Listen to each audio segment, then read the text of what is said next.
Let us continue Chapter 8, Health and Hygiene. In this video, we will be learning about immunization, unhealthy habits and lifestyle, and about first aid. Let us understand immunization and the basis of the principle of immunization.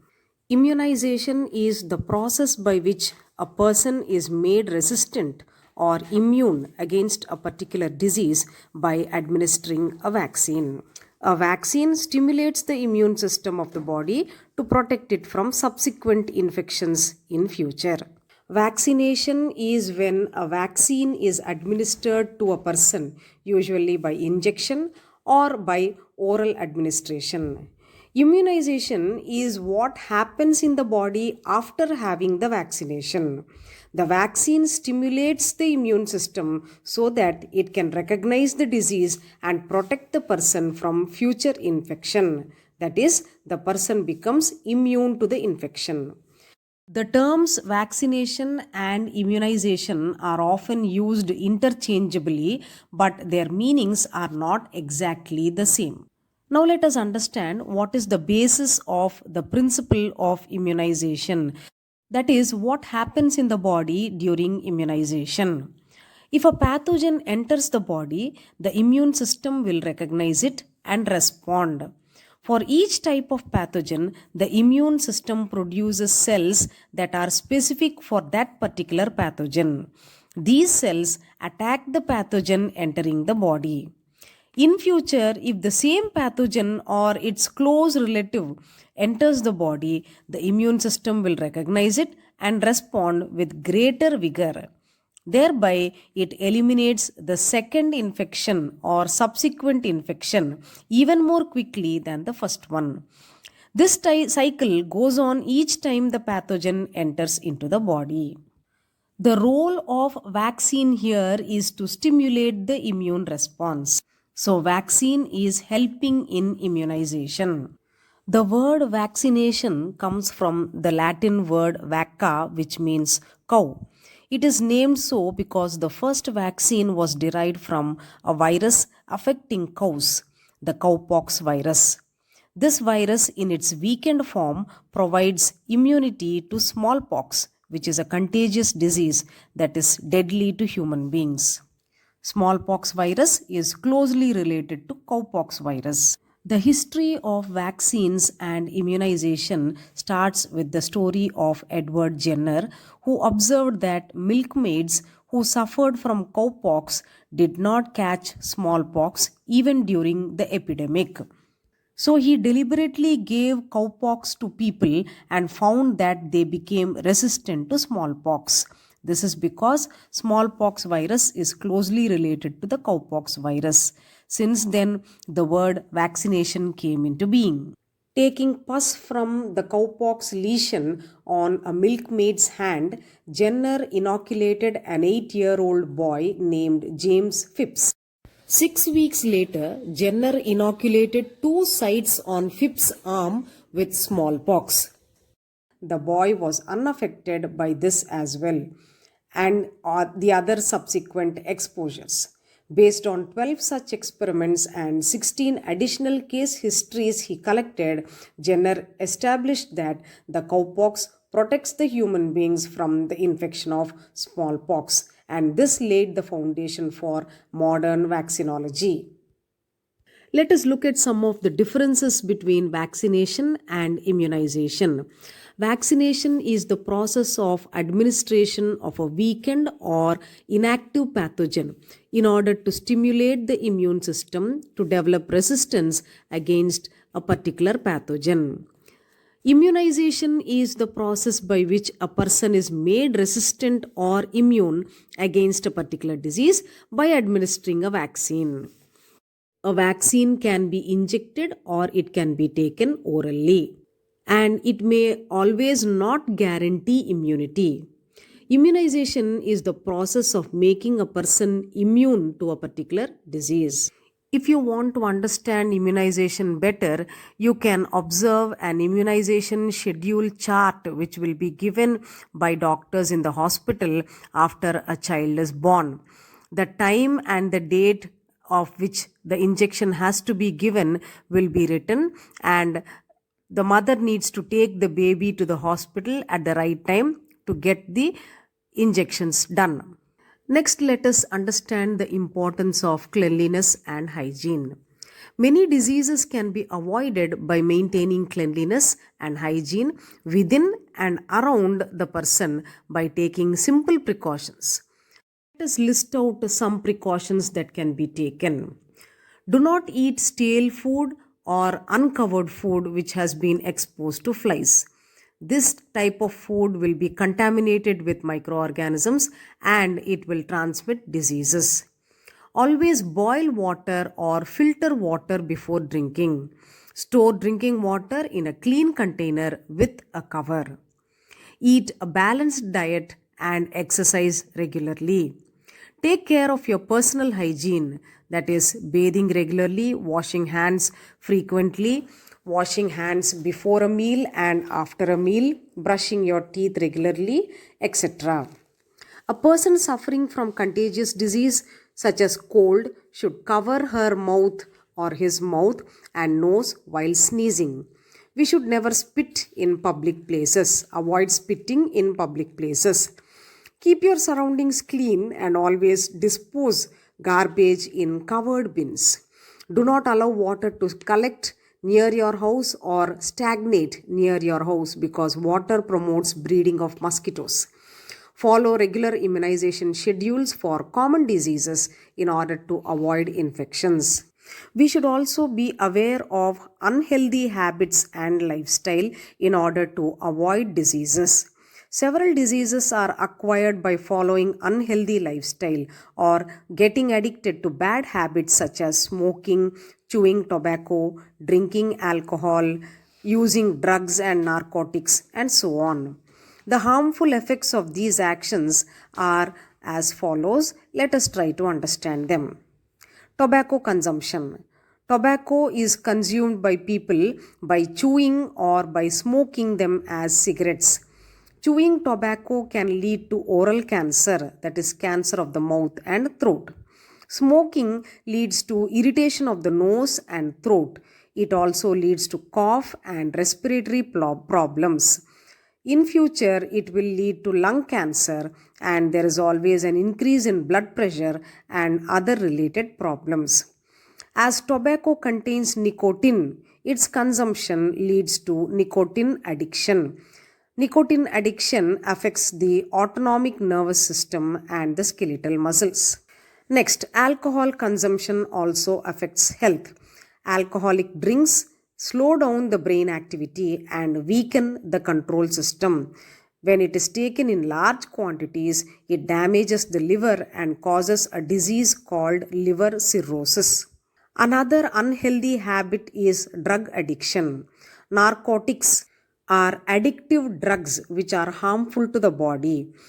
Example, cocaine, heroin, marijuana, opium are harmful substances that can lead to addiction. Once a person starts using drugs, there is a condition of psychological dependence on that particular drug.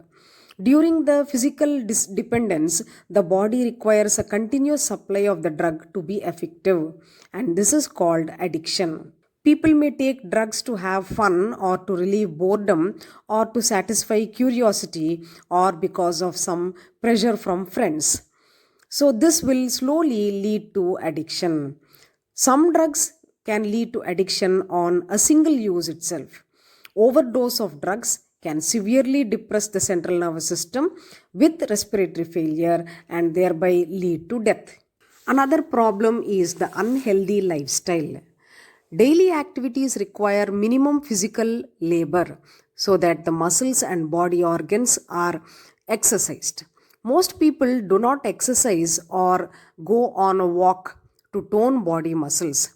This can lead to diseases such as high blood pressure, obesity, heart problems, and diabetes. Diabetes is a problem where there is excess sugar accumulated in the blood and it is not used up. India has one of the highest number of diabetics in the world. and most of them have type 2 diabetes, which is caused by inactivity and obesity. Another common problem is the consumption of fast food. Fast food is a term generally used for quickly available foods such as burgers, pizzas, samosas, and so on. These foods are rich in fats and have high calorific value. Consumption of such food items leads to obesity among people. So let us try to avoid these unhealthy habits and lifestyle. And finally, now we will learn about first aid. The immediate help given to a person before formal treatment in case of an accident or sudden illness is called first aid. First aid can be given by any person to the injured person. This is done before reaching the doctor or the hospital. We will discuss some common incidents and the first aid that can be given for such incidents here. The first type of an incident is cuts and bruises. What can be done if there is a cut? A cut is a break in the skin, while a bruise is an injury to the tissues that are under the skin. Bruises cause blue and black marks. Application of ice packs can reduce these marks. If the cut is a superficial cut, that is not so very deep, we will call it superficial. You can wash the cut area with water, dry it gently, and apply an antiseptic lotion and cover it with a clean bandage. This will help the cut to be clean and it will heal. If the cut is a deep cut, put a clean pad or cloth on the cut and apply pressure so that bleeding will stop. If blood soaks through the pad, place another pad and keep on pressing such that the bleeding will stop. After the bleeding stops, you can apply an antiseptic lotion and put a bandage around the cut area. What is the first aid given if there is a burn? First aid for burns depends upon the extent of the burn. The extent of the burn may be of three types. There is a first degree burn, which is a superficial burn. If there is reddening of the skin, then it is called a superficial burn. You can run cold water over the burnt area for 10 to 15 minutes and the skin will heal slowly. If it is a serious burn, then it is called a second degree burn. It forms blisters, that is, small skin swellings filled with watery substance. If this is happening, then you can immerse the burnt area in cold water. And we should not break or puncture the blisters. If a blister breaks, the area should be washed with soap and water and covered with a clean bandage so that it doesn't get dirty or doesn't get rubbed against something. Then there is a third degree burn, which is a severe burn. This case is a result of charring. The clothes get stuck onto the body parts. So do not pull the clothes apart. You should just cover the area with a clean cloth, apply an ice pack, and seek medical help immediately. Third degree burns are severe cases. Rush to the doctor immediately in case of a third degree burn. Next, what is the first aid given for bites and stings? Bites and stings of certain insects and animals such as snakes, spiders, and some canines like dogs, they cause great discomfort.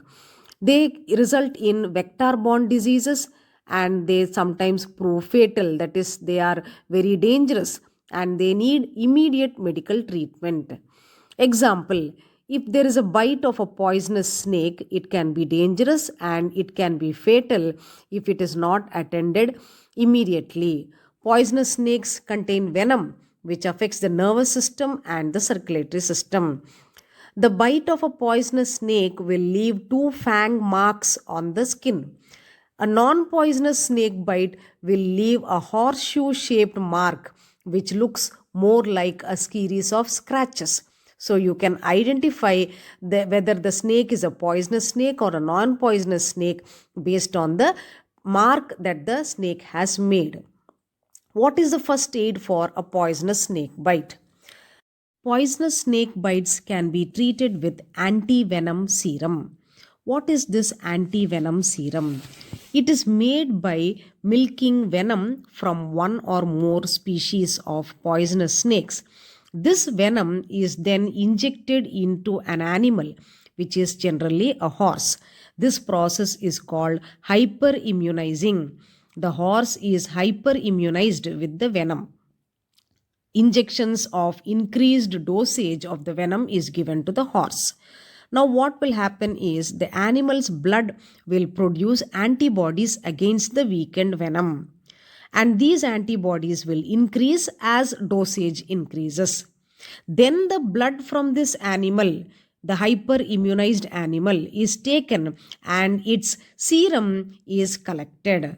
Now, what is serum? Serum is the blood plasma without the fibrinogen and the blood cells. So, this serum has antibodies now, which is against the venom. So, this antibodies is extracted, it is purified, refined, and it will be given as anti-venom serum, which should be given to the victim of a snake bite. So, what should we do if a person has been bitten by a snake? First, keep the patient calm, because if the patient starts getting afraid, it increases the heartbeat, and if heartbeat is increased, blood circulation is faster, and the venom also is going to circulate all over the body faster. So it is necessary to keep the patient calm. Never try to assess whether the bite is from a poisonous snake or a non-poisonous snake. Sometimes we do not know. So you can always consider snake bites poisonous and you have to treat the patient. Clean the wound with the antiseptic lotion. We should not use potassium permanganate at all.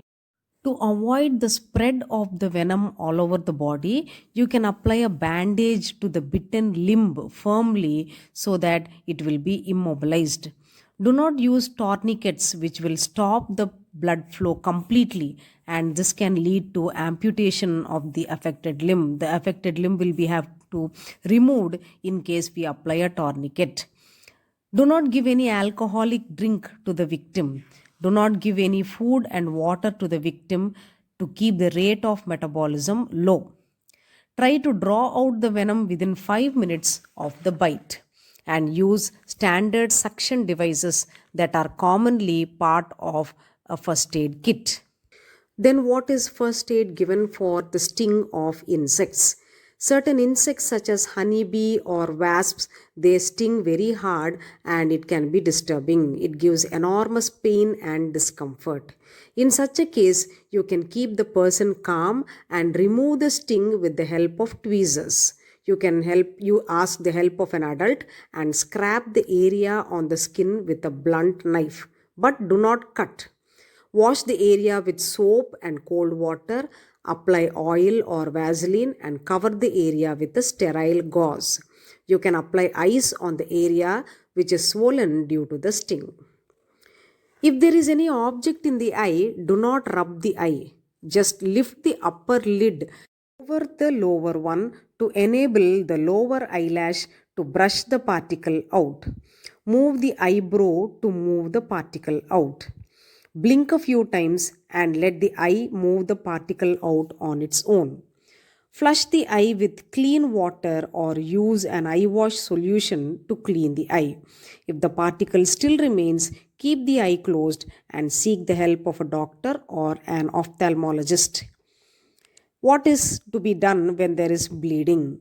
Bleeding can be life-threatening, so their immediate first aid is necessary.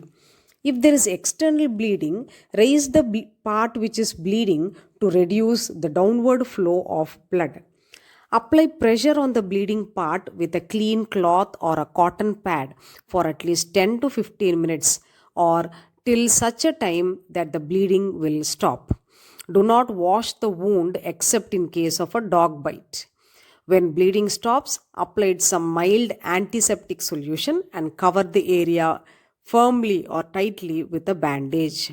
If possible, use antiseptic bandage. In case of a nosebleed, you have to sit upright and you have to lean forward so that blood pressure in the veins of the nose will be reduced. Use a tissue paper or a soft cloth to soak the oozing blood. Place an ice cube or cold compress around the nose. Do not consume any drug without prescription, that is, without doctor's advice. Now, what is a fracture and what can be done? Fracture is a crack in the bone which requires immediate medical attention. Firstly, we have to stop bleeding by applying pressure to the wound with the help of a clean cloth or bandage. Make the person lie down comfortably and immobilize the injured area, that is, don't allow the injured area to move. Apply a splint to the area above and below the fractured area. Apply ice pack to reduce swelling and relieve the pain. When applying an ice pack, do not apply ice directly. Wrap the ice in a cloth and then place it on the affected area and calm the person down. Then take him to the doctor.